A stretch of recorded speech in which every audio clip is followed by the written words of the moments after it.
Vamos aquí. Así que,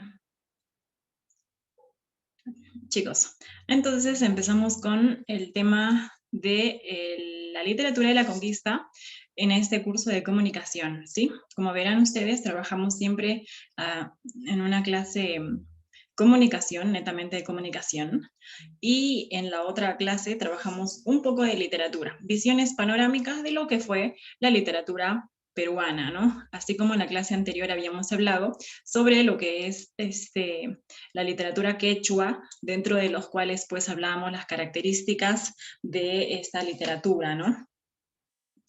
Ahora vamos a enfocarnos un poquito en lo que es la literatura de la conquista, ¿sí? A ver, empezaremos diciendo que esta literatura tuvo sus inicios a partir de la conquista de los españoles. Más o menos, ¿cuándo se ha dado? Ustedes recordarán por historia, por ejemplo, el año. A ver, ¿en qué año los españoles vinieron al Perú? A ver, voluntarios. Si recuerdas un poquito, sobre la llegada de los españoles. Dime en qué año ha sido. A ver, ¿por qué recordamos esa fecha? ¿Ha sido trascendental o no lo fue? A ver, ¿qué año? Rapidísimo, puedes escribir por el chat o puedes abrir también tu cámara o tu... En 1519. Y ya. A ver, ¿alguien tiene otra idea de repente? Y ya, perfecto. Profesora, yo creo, ok, a ver, ¿dónde estamos? Y ya. Creo es el 12 de octubre de 1492. Y ya, veamos. Hablando de lo que es la literatura de la conquista, habíamos hablado, por ejemplo, que los españoles llegan aproximadamente en 1500, no te olvides de esta fecha, allá, en 1532. ¿Ya? Esta es la fecha en la que los españoles llegan a nuestro territorio y es que a partir de ahí se va a hablar de la llamada literatura de la conquista. ¿Por qué? Porque justamente toda la literatura que se ha recopilado en este contexto histórico relata todas las historias, las conquistas, maltratos, favores y todo lo que se ha hecho de los españoles contra los indígenas, ¿no? Entonces, recordando un poquito de historia, sabremos que los españoles llegan en 1532 y van a ir fundando ciudades tras ciudades en nuestro territorio. Perfecto. Ahora, vamos a recordar, no sé si podremos ver las escenas acá. Aquí está cuando los españoles llegan pues a territorios amerindios, ¿no? Dentro de ellos hablaba de Perú. Inicialmente no sabían por qué le llamaban Perú, ¿no es cierto? Según el indio, había un indio, un indígena con el que se habían topado más o menos por la parte norte de nuestro país y le preguntaban en su lengua, ¿no es cierto? En español, le decían cómo se llaman estas tierras y como el indio no entendía, solamente decía Merú, ¿no es cierto? Merú.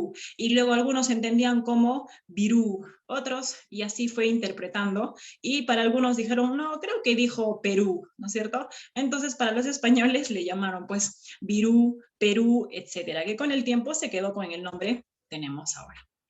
A ver, algunas características de esta literatura. Por ejemplo, decíamos que tuvo su inicio en la entrada de los españoles a nuestro territorio, ¿no es cierto? Hasta, mira, más o menos se da una aproximación hasta 1570, ¿sí? 1570. Aproximadamente, ¿cuántos años han pasado? 40 o 38 años, ¿no? Aproximadamente. Y todo esto, más o menos, es el relato del siglo XVI.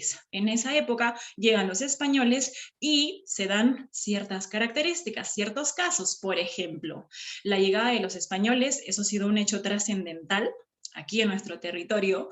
También otro hecho importantísimo de esta literatura es la muerte de Atahualpa, ¿cierto? Por historia conocemos que, pues, generaron la división y el conflicto entre los hermanos, la guerra civil entre Huáscar y Atahualpa, y pues Atahualpa ha sido asesinado por los españoles. Es decir, el último inca muere, por lo tanto, termina el gobierno del imperio incaico para iniciar con el gobierno español. Entonces, esto justamente causa el fin del imperio inca, ¿no es cierto? Con la muerte de nuestro querido inca Atahualpa. Ahora, a partir de ahí, empieza lo que es la tradición, imposición de costumbres, de normas del occidente. Por ejemplo, si los incas creían en sus dioses, podía ser el Apu, podía ser el Inti, pues a partir de ahora ya no se tenían que adorar a los dioses indígenas, sino más bien a los dioses que los españoles creían como divinos. Entonces cambian pues las costumbres y las normas occidentales, ¿no? Ahora, existe de hecho también un cambio radical, puesto que pasamos de la agricultura, que era una actividad que se realizaba durante el imperio incaico, y pasamos a la minería. Recordaremos también que los españoles los explotaban a los indígenas para sacar todo el oro que había en este territorio, ¿no es cierto? Es por eso que se han quedado varios siglos, ¿no es cierto?, hasta que en 1821 declaran nuestra independencia. Aproximadamente los españoles han estado como 300 años en este territorio, ¿no? Explotando toda la parte mineral de nuestro territorio.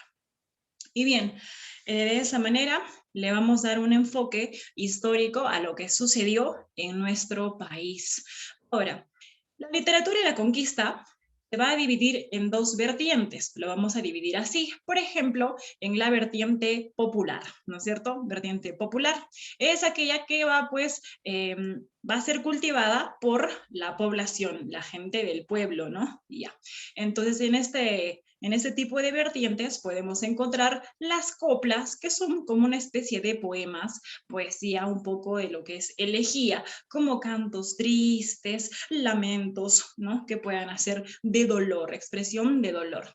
Pero también habían los llamados romances, ¿no es cierto? También como una especie de cartas o cantos que existían.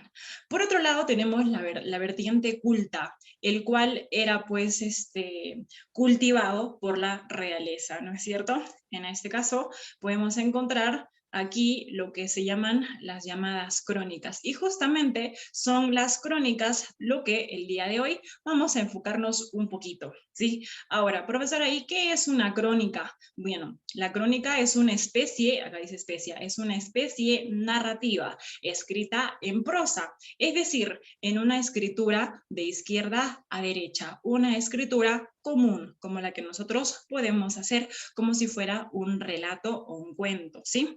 Pero este tiene el objetivo de ¿qué? Tiene un objetivo que es informar, ¿sí? Las crónicas viene del término cronos, eso quiere decir que va a informar los hechos o acontecimientos ocurridos en todo ese largo periodo que ha ocurrido. Existen tres clases de crónicas, dependiendo de los representantes, por supuesto. Por ejemplo, tenemos la crónica española, ¿no es cierto? También tenemos la crónica mestiza y la crónica indígena. Como su mismo nombre lo dice, existen crónicas hechas por solo españoles, por indígenas y también existe una llamada mestiza. Muy bien, ahora vamos a hablar un poquito de lo que es esta crónica. Sabemos obviamente que crónica viene de tiempo, entonces aquí viene a ser una especie de historia, ¿no es cierto? Es como contar la historia que ha ocurrido en un determinado periodo, ¿ya? Y también es una mezcla entre un ensayo, puesto que también los cronistas van a dar su opinión respecto a esa historia o ese evento que están contando, ¿no? Además, también es una novela, es decir, es como la combinación de estos tres elementos, historia, ensayo y novela. Y justamente tipos de crónicas o las crónicas más conocidas son comentarios reales de los incas de nuestro gran Inca Garcilaso de la Vega. Por otro lado, tenemos Nueva Crónica y Buen Gobierno de Felipe Guamán Poma de Ayala. ¿De acuerdo? Bien, son dos de los textos más importantes que nos vamos a enfocar el día de hoy. Pero vayamos con los principales cronistas que han desarrollado este género, ¿da? Esta especie, por así decirlo. Existen tres tipos, como habíamos podido ver, cronistas, ¿no es cierto? Había crónicas españolas, indígenas y mestizas. Justamente dentro de los cronistas españoles vamos a encontrar al príncipe, ¿no es cierto? Al príncipe de los cronistas. ¿Cómo le llamábamos? Príncipe de los cronistas. ¿Cómo se llama este? Pedro Cieza de León. Este pues es un cronista español, ¿no? Nació en España, de hecho, y él pues ha venido desde muy jovencito, ¿no es cierto? Aproximadamente a los 13 años, fue enviado con algunos españoles, pues conquistadores también, y ha participado en todo el recorrido hasta llegar a nuestro territorio, en el cual pues el jefe, su jefe, le iba diciendo que tenía que recoger todos los eventos, ¿no? Principalmente las que le convenían a los españoles, de hecho, pero este joven, como le gustaba escribir, le gustaba recoger todos los acontecimientos, pues obedecía fielmente lo que le pedían. Dentro de sus obras tenemos, por ejemplo, El señorío de los incas, ¿no? También tenemos crónicas de las guerras civiles, es decir, las guerras civiles que existían también dentro de los españoles, ¿no? Así como El señorío de los incas, aquí él habrá escuchado, habrá conocido un poquito más a fondo sobre el dominio del imperio de los incas, también lo fue. Otro cronista español que también desarrolló parte de nuestra literatura de la conquista es nuestro querido cronista Juan de Betanzos. ¿Qué decía? Bueno, aquí vamos a mencionar una de sus obras, Suma y Narración de los Incas. Como verás, se han enfocado en recopilar toda la información o la parte de contenido histórico que tenía nuestro imperio incaico, ¿no es cierto? Sí, nuestra cultura inca. Bien, eso ha sido desde el punto de vista de los cronistas españoles, pero también existe, ¿no es cierto? Existen los cronistas indígenas, ¿no es cierto? Ya. Ahora, podemos tener aquí a uno de los principales representantes de la crónica indígena, como es Felipe Guamán Poma de Ayala. Tiene su obra, por ejemplo, Nueva Crónica y Buen Gobierno de los Incas. Bien, ahora, en este caso, él pues va a relatar sobre lo que es, va a denunciar acerca de los abusos que cometían los españoles contra los indígenas. Y además, también, aparte de la denuncia, él va a pedir, o sea, escribir como una especie de cartas o misivas hacia España, ¿no es cierto?, para los reyes. Pero ahorita nos vamos a enfocar en eso. También tenemos a Juan Santa Cruz Pachacuti, ¿no es cierto?, quien ha escrito también la relación, ¿no es cierto?, de las historias antiguas o de las antigüedades de los incas, que todo tiene que ver mucho, si te das cuenta, todos han coincidido en un punto, es hablar de la historia de los incas, ¿no? Incluso también aquí tenemos a un cronista mestizo que es el Inca Garcilaso de la Vega. La obra más conocida de este es Comentarios Reales de los Incas. También tenemos al padre Blas Valera, hablando de la historia del Perú antiguo, ¿sí? Entonces, recordando un poquito, tenemos los cronistas españoles, Pedro Cieza de León, Juan de Betanzos. ¿A quién le llamábamos el príncipe de los cronistas? Pues Raúl Porras Barrenechea, que ha sido un historiador, él lo ha mencionado, lo ha denominado como el príncipe de los cronistas a nuestro Pedro Cieza de León. Bien, ahora también cronistas indígenas, decíamos que es Felipe Guamán Poma de Ayala, ¿no?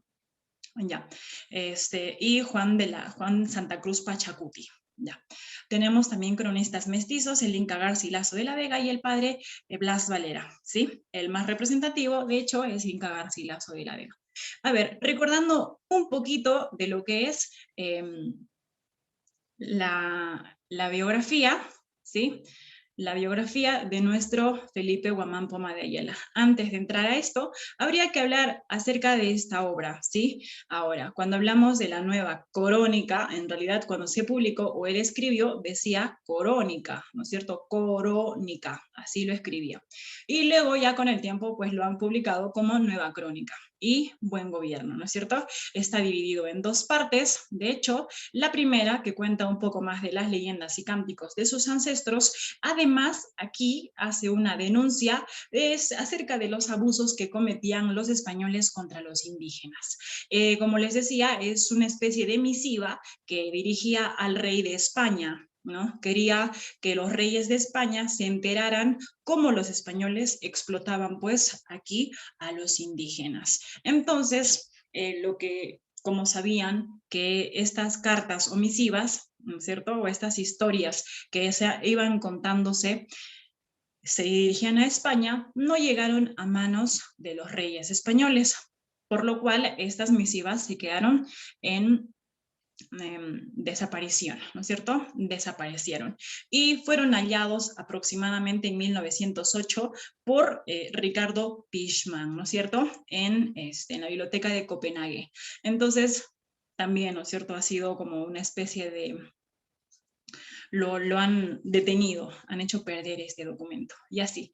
Entonces, también en la segunda parte de esta nueva crónica, habla acerca de la conquista y las guerras civiles de los mismos españoles, cómo entre ellos se mataban, ¿no es cierto? Así como Gonzalo Pizarro era asesinado en manos de otros, y así, ¿no? O sea, los conflictos o guerras civiles entre ellos también.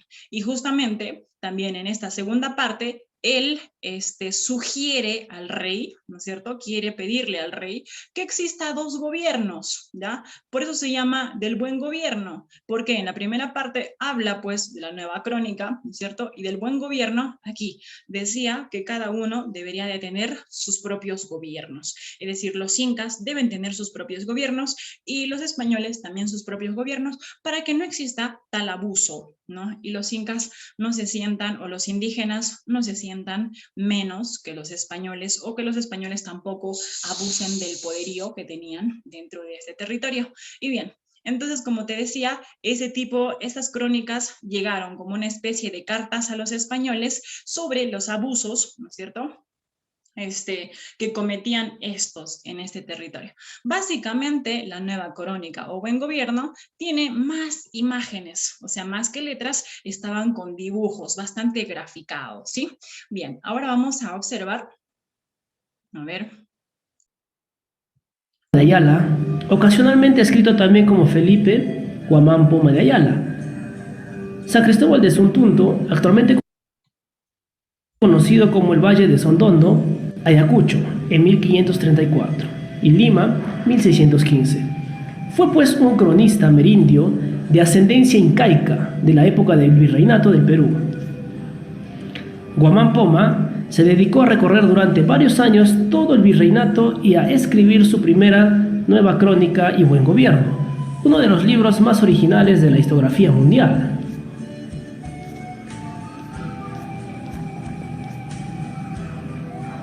En esta obra de 1180 páginas y 397 grabados, que presuntamente terminó de escribir en 1615, muestra pues la visión indígena de un mundo andino y permite reconstruir con mucho detalle aspectos de la sociedad peruana después de la conquista, a la vez que ilustra sobre la historia y genealogía de los incas, con textos en el castellano del siglo XVI y en el quechua general.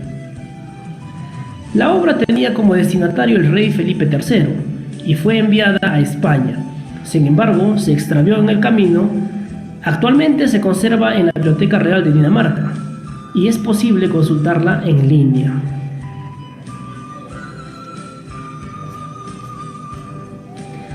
Hablaremos un poco acerca de la biografía de Felipe Guamán Poma de Ayala. Felipe Guamán Poma de Ayala nació probablemente en San Cristóbal de Suntunto o en Sondondo, en el distrito de Cabana Sur, en la provincia de Lucanas, del actual Ayacucho, en el año 1534. Sus apellidos, Guamán Poma, provienen de las palabras quechuas Guamán y Puma, simbolizando pues halcón y puma, nombres totémicos en quechua, asociados a los dioses tutelares de la tierra y del cielo. Fue hijo presumiblemente de Martín Guamán Malqui y Juana Chuquitanta, llamada Cusi-Oyo, noble descendiente de Tupac Yupanqui. Fue desterrado 2 veces, una por el corregidor de Huamanga en el año 1600 y otra por el corregidor de Lucanas, hacia el año 1606, pero algunas fuentes mencionan que también esto sucedió en 1608. Guamán Poma sirvió como traductor del quechua para funcionarios coloniales durante la década de 1560 a 1570. Guamán Poma apareció como actor en una serie de demandas de finales de la década de 1590. Acá pues, en esta última instancia resultaron desastrosos para él. No solo perdió, sino que en 1600 fue despojado de todos sus bienes y obligado a exiliarse en las ciudades que había gobernado una vez como un noble.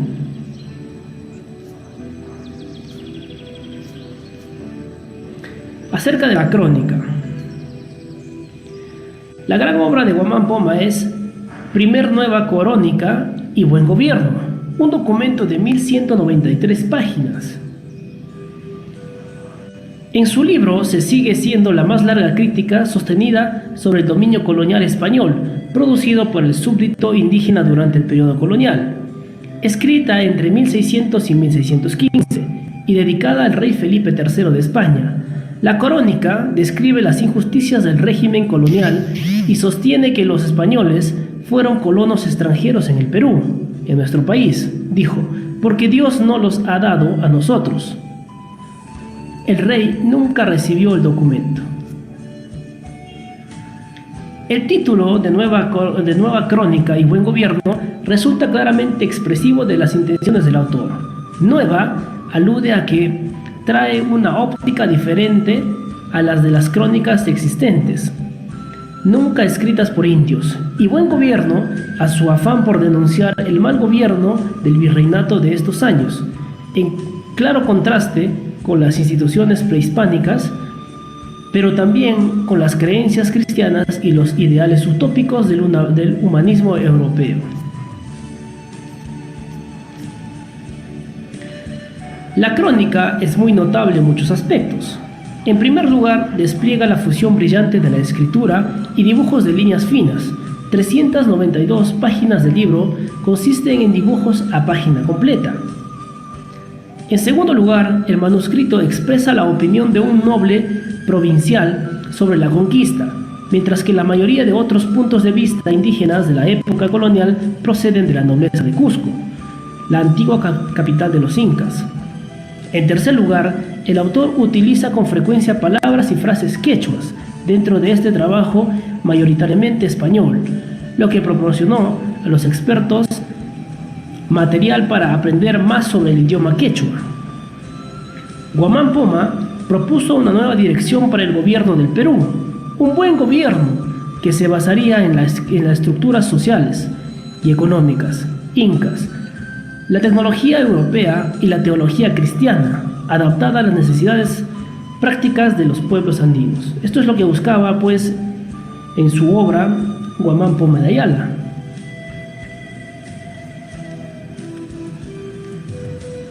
Escribe también que los gobiernos indígenas trataban a sus súbditos mucho mejor que los españoles y le pide al rey Felipe instaurar indios en nuestros pueblos de autoridad. Guamán Poma tiene al monarca español en la más alta consideración, pues él lo consideraba al monarca como un dios. En su escrito, no solo quiere proponer cambios en la sociedad, sino además denunciar las injusticias contra los indios no percibidas por el rey, quien, como representante de Dios, de haberlas conocido, no las habría permitido. Esto es lo que pensaba él, que el rey gobernaba pues con manera ejemplar y buscaba a través de estos escritos que el rey se entere de las aberracidades que ocurrían.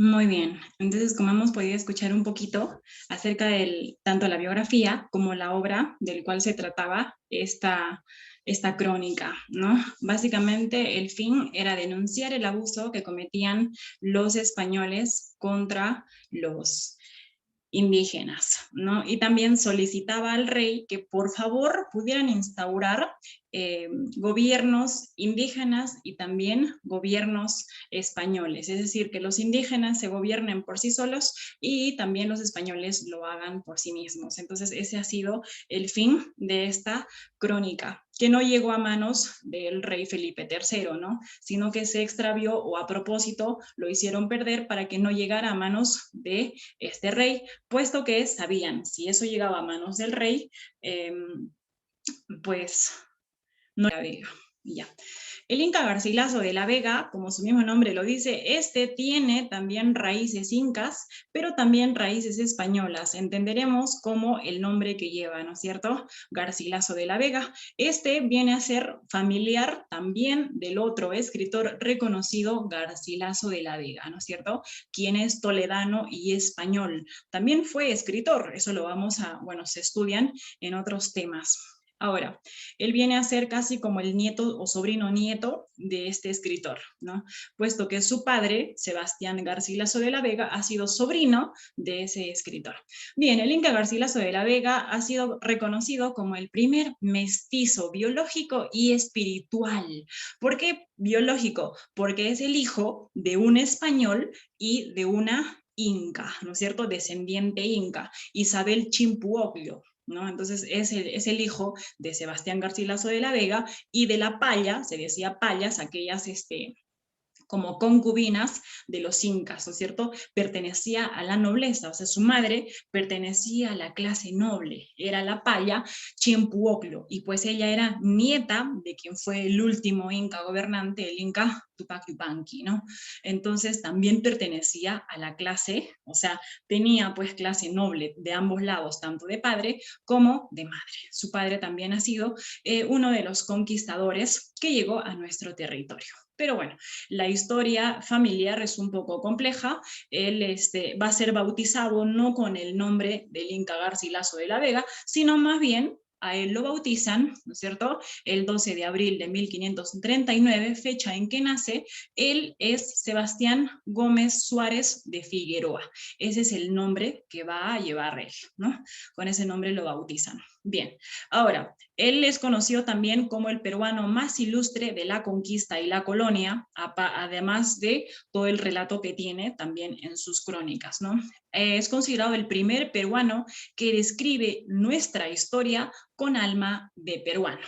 Pero también, como tiene esas dos razas, tanto incaicas y españolas, pues trata de defender ambos lados.